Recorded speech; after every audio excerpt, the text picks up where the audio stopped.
Hello बच्चों, प्रश्न देखते हैं। किसी धात्विक क्षण में ऊष्मा चालन का स्थायी अवस्था से क्या अभिप्राय है? किसी पदार्थ की ऊष्मा चालकता गुणांक की परिभाषा व विमेय सूत्र दीजिए। तो बच्चों, मुख्य अवधारणा क्या हो गई यहाँ पर? मुख्य अवधारणा मुख्य अवधारणा मुख्य अवधारणा होगी आपके पास धातु क्षण में धातु क्षण में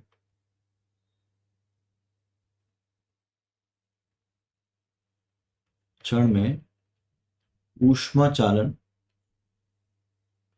ऊष्मा चालन।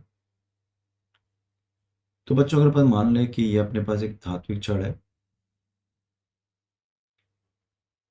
ठीक है, और इसका जो अनुप्रस्थ काट क्षेत्र है वो ए है और इसका भी ए है, और अपन ने इसको T1 ताप पे रखा है, इसको T2 ताप पे रखा है। माना जा रहा है T2 ताप छोटा है T1 ताप से, तो जो ऊष्मीय धारा है वो उच्च ताप से निम्न ताप की ओर प्रवाहित हो रही है। अतः T1 बड़ा है किससे? T2 से।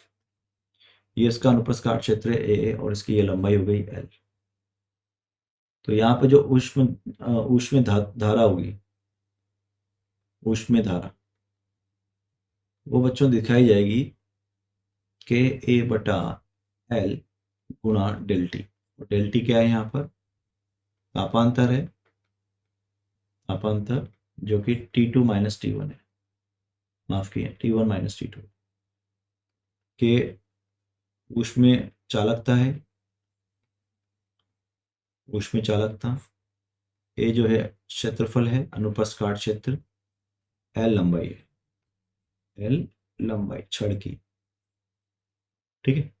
अब बच्चों, अगर अपन देखें यहाँ पर, अब अपन देखें बच्चों यहाँ पर, तो हमसे बोला कि चालन की स्थायी अवस्था क्या होती है।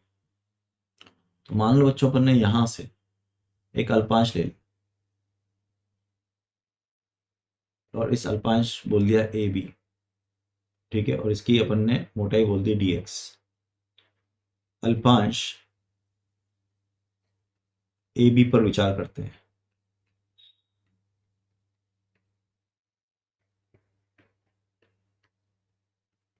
जिसका द्रव्यमान डीएम द्रव्यमान डीएम तथा विशिष्ट ऊष्मा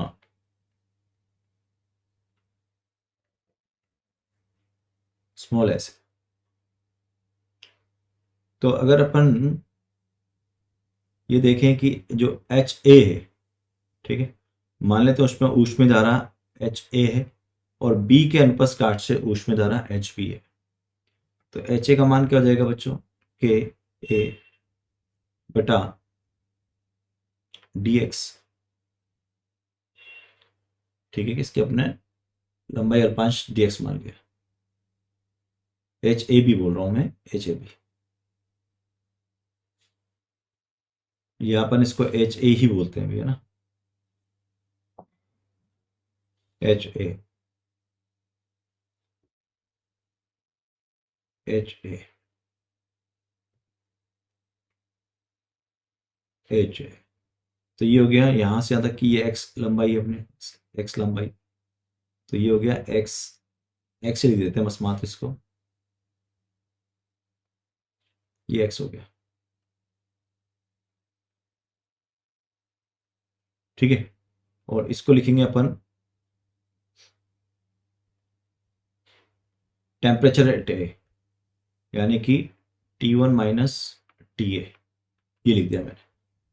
और बी से प्रवाहित धारा, इसको लिखेंगे के a x plus d x T1 minus t b. तो बच्चों, अगर अपन ये देखें, माना डी क्यू बटा टी ऊष्मा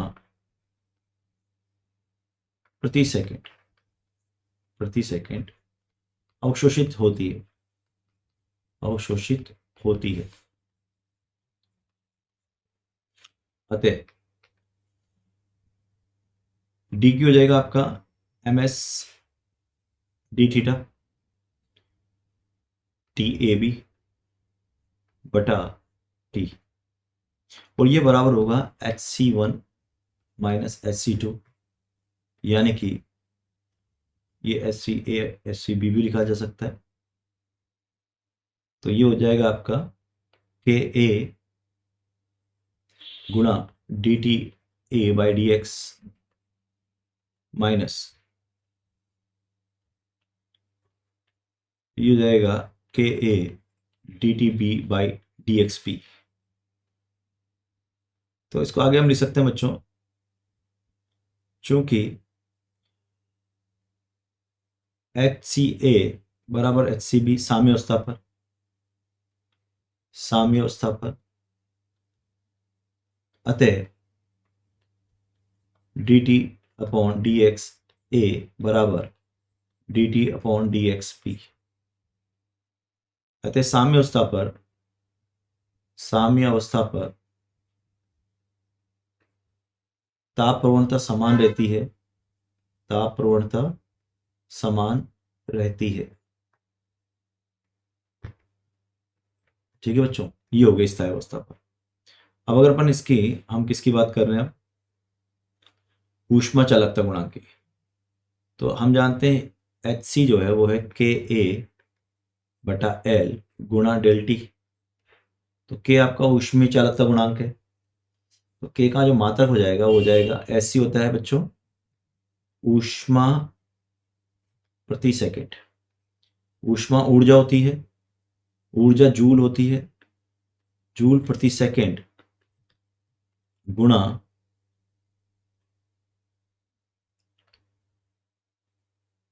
एक बटा जूल प्रति सेकंड, और ऐसे बढ़ जाएगा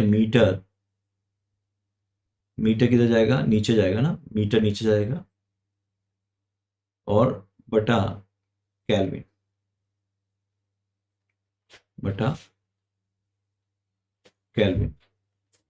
और जूल बटा सेकंड हो जाएगा वॉट।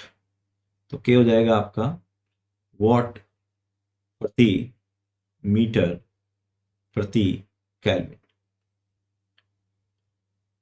और इसका विमेय सूत्र भी देना है बच्चों। तो के का जो विमेय सूत्र हो जाएगा वॉट जूल प्रति सेकंड, जूल का अगर हम लिखें जूल का तो ये होता है mL/T-2, ये हो गया आपका जूल का बच्चों, जूल का। तो और जूल प्रति सेकंड ये हो गया जूल mL/T-2 प्रति सेकंड वॉट हो जाएगा, प्रति मीटर L हो जाएगा, और प्रति केल्विन K हो जाएगा। इसका जो आएगा वो आएगा m1L1T-3 K-1। और बच्चों मैं आशा करता हूँ आपको समझ में आया होगा। धन्यवाद।